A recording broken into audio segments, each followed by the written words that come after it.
अस्सलाम वालेकुम। मैं हूं प्रोफेसर रफरफ। हमारी सीरीज रिश्ते नाते तलाश कैसे करें और फिर उनको तय कैसे करें।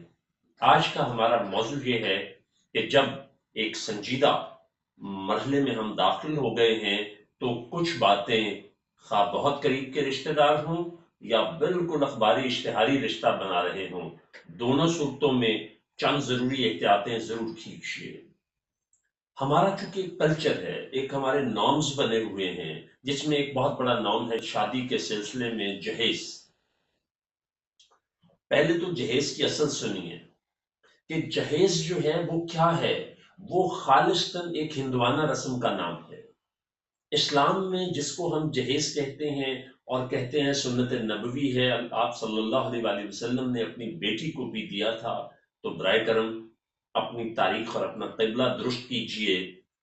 वो अगर हम उसको जहेज का नाम दें भी तो वो जनाब अमीरुल मोमिनीन हजरत अली मुर्तजा ने खुद इंतजाम फरमाया था उसका। फिर उसकी भी एक हिस्ट्री है कि वो कैसे आया था। तो वो सारी चीजें उन्होंने की थी। जब लड़का कफील है अपनी बीवी का, तो हम कैसे ये चीजें करते हैं कि दूसरे लोग जो होते हैं वो उनसे हम ये चीजें तवक्को करते हैं कि वो हमें मुहैया करें। एक तो ये हो गया।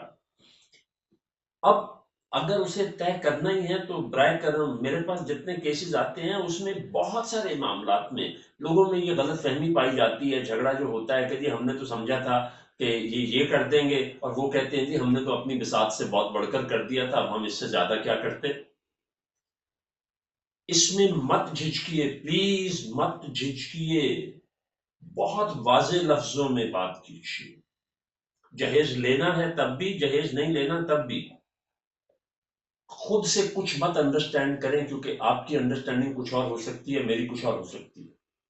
तो इसलिए इस मामले को बहुत ओपन होके बड़े वाजे तौर पे अपने वसाइल के मुताबिक जहेज का देना एक्सेप्ट कीजिए। अपने वसाइल से बाहर निकलेंगे तो आमतौर पर ये कोई अच्छा फैसला नहीं होता, क्योंकि ये एक ऐसी जंबील है जो नहीं भरती है, जो मर्जी इसमें डाल दे। इसके साथ फिर कितनी और बातें आ जाती हैं, वो एक अलग तफसील है। तो इस कुल गुफ्तगू का खुलासा ये हुआ कि जहेज के मामले में बहुत ओपन गुफ्तगू करें, देने में भी और लेने में भी। लेकिन अगर आप शरीयत में जाएं तो वो मैंने आपको बता दिया कि इस्लाम में ऐसा कोई तसव्वुर नहीं है। और एक बहुत बड़ी खुशखबरी दूं आपको जो मेरी जाती जिंदगी से बहुत ताल्लुक रखती है। मैंने अपनी शादी में जहेज नहीं लिया, मेरे इन लॉज बहुत वेल ऑफ थे। अब मेरे बेटे की जब शादी हुई तो मैंने अपने बेटे से पता क्या कहा। मैंने कहा बेटा मेरी अपनी मर्जी थी, ये तुम्हारी जिंदगी का मैं फैसला कर रहा हूं, इसलिए बिल्कुल अच्छी तरह से सोच कर बताओ कि क्या तुम जहेज लेना चाहते हो, तो तुम्हारे ससुराल को कम्युनिकेट किया जाए, अगर नहीं करना तो ये तुम्हारा फैसला है। तो उसने कहा, बहुत गौर से सुनिए जो जहेज लेते हैं, उसने कहा मैं भी आपका बेटा हूं और बिलीव करता हूं कि जहेज लाने वाली खुशियां नहीं लाती हैं।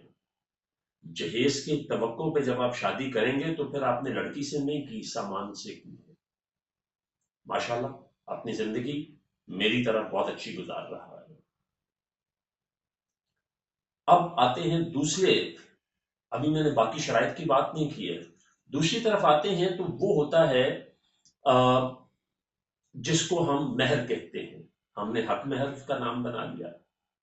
ये एक अहम शरई जरूरत है, मसला है कि बीवी हलाल नहीं होती हमारी मुसलमानों की शरीयत के मुताबिक जब तक उसके महर की अदायगी ना कर दी जाए। कितने अफसोस की बात है। जहेज लेते हुए तो लिस्टें दी जाती हैं, तवक्कात का इजहार किया जाता है, और महर देते हुए हम कहते हैं शरई महर। हम्म, क्या कहते हैं? शरई। शरीयत ने महर की कोई मिकदार बिल्कुल तय नहीं की। शरीयत ने इंतहाई खूबसूरत और आसान तरीन फार्मूला दे दिया कि वो लड़के की हैसियत के मुताबिक होगा। लड़के के खानदान, लड़के के बाप में जिससे शादी होने जा रही है, उसकी हैसियत के मुताबिक होगा। वो जो होगी उसके मुताबिक वो अदा किया जाएगा। लेकिन अब इसमें क्या किया जाता है, अब मैं बात को लंबा नहीं करना चाहता, जो मेरा पब्लिक सेमिनार होगा उसमें बहुत लंबा होगा। तो اس کی ادائیگی کے بارے میں بھی کیا کہا جاتا ہے؟ جہیز شادی سے پہلے نہیں لیا جاتا یا شادی والے دن ساتھ جاتا ہے؟ اور مہر کے معاملے میں کیا کیا جاتا ہے؟ مدتوں پینڈنگ کر دیا جاتا ہے یا وہ معاف کرا لیا جاتا ہے؟ ایسا نہیں ہے، یاد رکھیے گا یہ قرض ہے دوسرے قرضوں کی طرح. جب وراثت تقسیم ہوتی ہے اس میں سے قرضے منہا کیے جاتے ہیں تو بیوی کا مہر بھی منہا کیا جاتا ہے. جب سب کچھ منہا کر دیا جائے پھر جو باقی بچتا ہے اس میں سے بیوی کا 1/8 الگ سے ہوتا. تو اس لیے برائے کرم لڑکے والے بھی اس بات کا خیال رکھیں کہ شرعی حق میں کوئی نہیں ہوتا. کھل کے مہر دے، قدرت بہت برکت دیتی ہے. تو یہ خاص چیزیں تھیں جو شادی کے موقع پر جہیز اور مہر یہ ہمارے عنوان تھا. بہت شکریہ.